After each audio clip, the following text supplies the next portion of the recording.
They told her to move the mop bucket. "You're in the way," young officer snapped, flicking his hand like she was dust on a windowsill. His voice sliced through the corridor, sharp and arrogant. The hallway buzzed with soldiers prepping for the international summit. Uniforms crisp, boots loud. Orders barked. No one looked twice at her. Just the janitor. Just a woman in faded gray overalls. Just a mop. Just silence. She kept her eyes down, pushed her cart forward with a squeak that no one heard anymore. But one. Man, did the general slowed. His eyes locked on her, not in irritation but confusion. Yeah, beat, then another. It wasn't the uniform that caught him. It wasn't the mop. It was something else. The way she stood, still balanced, like a soldier at rest. The calm in her eyes, like she'd stared into burning cities and never blinked. Like she'd been through fire and chose to come back anyway. Her name was Lena Torres. The T.O. most. A nobody. A shadow. A silent figure mopping up after men who thought the world spun for them. But beneath her sleeve, if anyone bothered to look, was the ghost of a tattoo. Faded, hardened by time, an emblem. Known only to ghosts, years ago, Lena had been special forces. Not that anyone here would believe it. Not that she'd ever say it. She had once moved like smoke across borders, spoken fluently in 7 languages, disarmed bombs and egos with equal ease. She had silenced warlords, mapped enemy movements by instinct, and disappeared before the press even knew something had happened. But she didn't want medals anymore. Not after what they cost her.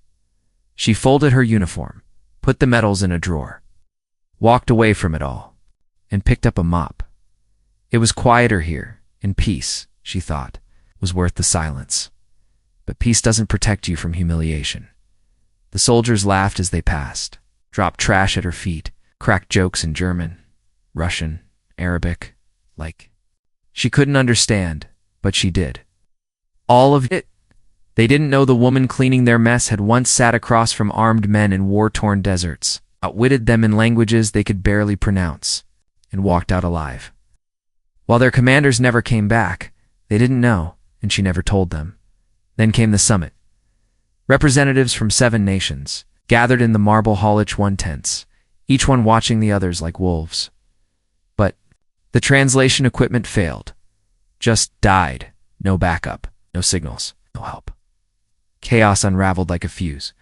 Frustrated leaders shouted across the room in fractured English. Confusion turned to panic. Fingers pointed. Voices rose. The air cracked. With tension, the general stepped forward, his voice straining. "Does anyone here understand all 7 languages?" "We're out of time." Silence. Lena paused, gripping the mop handle. The squeaky cart stood still. Then she stepped forward. No permission, no orders, just presence. She didn't clear her throat, didn't ask. She simply spoke. First in German, then Russian, then Arabic, Mandarin, French, Spanish, Italian. Each word cut clean, fluent, precise. The room froze. The shouting stopped mid-dash breath. Eyes turned.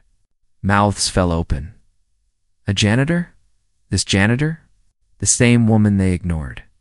Now bridging nations. The young officer who had dismissed her earlier, he looked like he wanted to vanish, and the general, he just stood there, watching her. Slowly, deliberately, he raised his hand, not in command, not in apology, but in salute.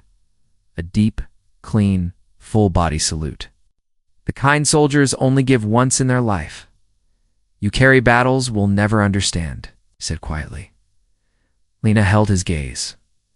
"Some wars don't need words," she replied. That was all.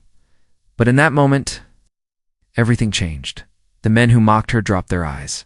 The soldiers who had walked past her without seeing her now stood in silence. And Lena walked away. Not fast. Not proud. Just steady. Unbothered. The kind of walk earned by years no one could measure. This time, the hall parted for her. Not because she demanded it. Because she didn't have to. Not out of fear. But reverence. Whispers trailed behind her. Some heroes don't wear uniforms, someone murmured. Some medals you can't see, another replied. And for the first time in years, the silence Lena carried felt heard, not because she raised her voice, but because the world finally listened. If this story shook something in you, tell us where you're watching from. And let us know what you think about silent heroes like Lena, those who don't seek glory but still change everything. And if you believe dignity still matters in this world, subscribe. Tell the stories no one else will.